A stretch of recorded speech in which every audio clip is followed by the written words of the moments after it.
حضرت محدث ابن جوزی نے لکھا ہے کہ حضرت حبیب اجمی ایک بزرگ تھے، ان کے پاس ایک شخص اکثر آتا تھا، بڑا مالدار تھا، ایک ہی بیٹی تھی، وہ بھی ٹانگوں سے معذور تھی۔ آپ اکثر اس کو کہتے ہیں کہ تو توبہ کر، اللہ کی بارگاہ میں رجوع کر۔ ایک وقت ایسا آتا ہے کہ پھر انسان کا جب کوئی اپنا نہیں رہتا پھر اسے مصلی یاد آتا ہے، لیکن اگر مصلی کی عادت بچپن سے پڑ جائے نا تو پھر ذرا آسان ہوتا ہے اللہ سے دل لگانا۔ وہ اکثر آپ اس کو کہتے ہیں کہ ٹھیک ہو جائے، ایک ہی تو بیٹی ہے، وہ بھی بیچاری معذور ہے، تو کہاں دولت لے جائے۔ آج کرتا ہوں، ہم تاریخیں دیتے رہتے ہیں نا اللہ تعالیٰ کو معاذ اللہ کہ رمضان سے میں نے نیک ہو جانا ہے، عمرہ کر کے آؤں گا تو پھر میں پکا نمازی ہوں۔ خدا کے بندو، کس نے تجھے بتایا کہ رمضان تک تو زندہ رہے گا؟ کس نے خبر کی کہ عمرہ کرنے تک تو بچے گا؟ حضرت حبیب اجمی اس کو کہتے تو کہتا بڑی جلدی ٹھیک ہو جاؤں گا۔ ایک دن سویرے سویرے توبہ کرنے آ گئے۔ آپ نے فرمایا کیا ہوا؟ تو کہنے لگا حضرت جی کل ایک 15 سال کا نوجوان ملا ہے اور مجھے توبہ کرا گیا۔ مزہ ہی اس عمر میں اللہ اللہ کرنے کا، نبی کریم سے محبت بھی کرنی ہو تو یہی عمر ہے۔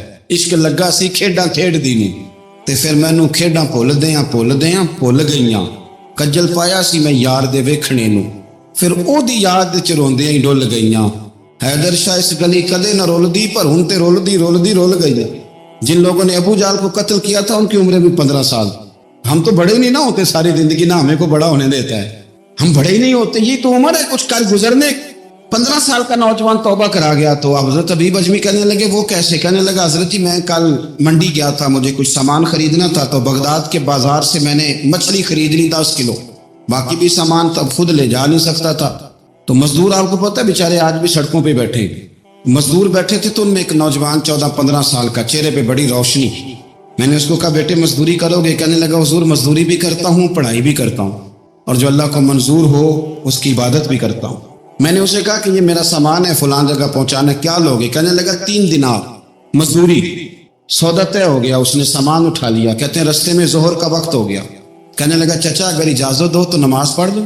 15 سال کا جواب۔ کہتے میں رکھ کے نا وہاں سامان تو پھٹے پہ بیٹھ گیا، وہ نماز پڑھنے چلا گیا، باقی لوگ دیر سے آئے، وہ بچہ جلدی آ گیا۔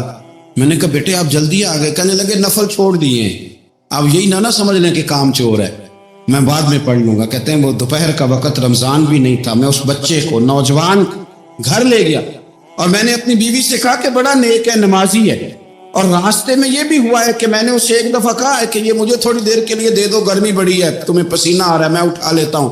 کہنے لگا نہیں چچا میں رزق حلال کھاتا ہوں، اگر آپ اٹھائیں گے تو میں 3 دینار مزدوری پوری نہیں لوں گا، پھر پیسے کم کروں گا، میں نے طے کیا ہے کہ اٹھاؤں گا۔ تو کہتے ہیں میں نے اپنی بیوی کو بتایا تو بڑی متاثر ہوئی، کہنے لگی دوپہر کا کھانا پک گیا، اسے کو روٹی کھا لے، رمضان بھی نہیں تھا۔ کہتے میں باہر نکلا، اس کو 3 دینار تھمائے، تو میں نے کہا بیٹے ایک بات میری مانو گے؟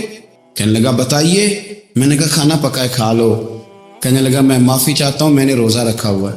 حضور نے حکم دیا، حکم نبی کریم نے حکم دیا، بخاری مسلم کی حدیث ہے، فرمایا نوجوانوں اگر تمہارے پاس طاقت ہے تو نکاح کر لو ورنہ روزے رکھو۔ حکم دیا، یا نکاح اور یا روزے، یہ سرکار کا حکم ہے۔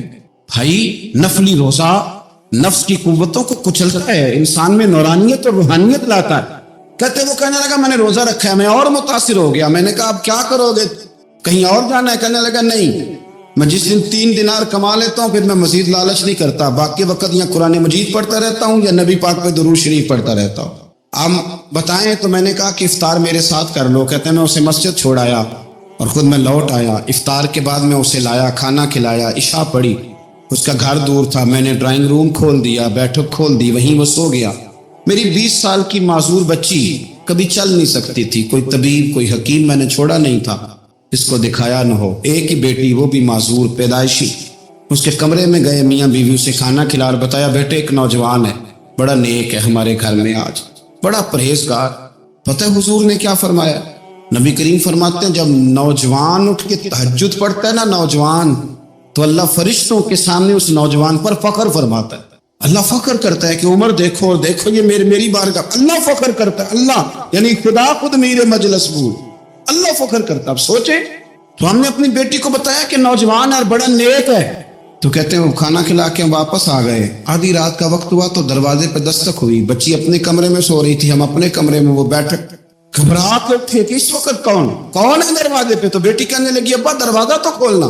کہتے ہیں دروازہ کھولا تو 20 سال ہو گئے تھے بیٹی کو، کبھی اس نے چل کے نہیں دکھایا تھا، کبھی دوڑ کے ادھر جاتی کبھی ادھر آتی، کہتی الحمدللہ اللہ نے میری ٹانگیں ٹھیک کر دی۔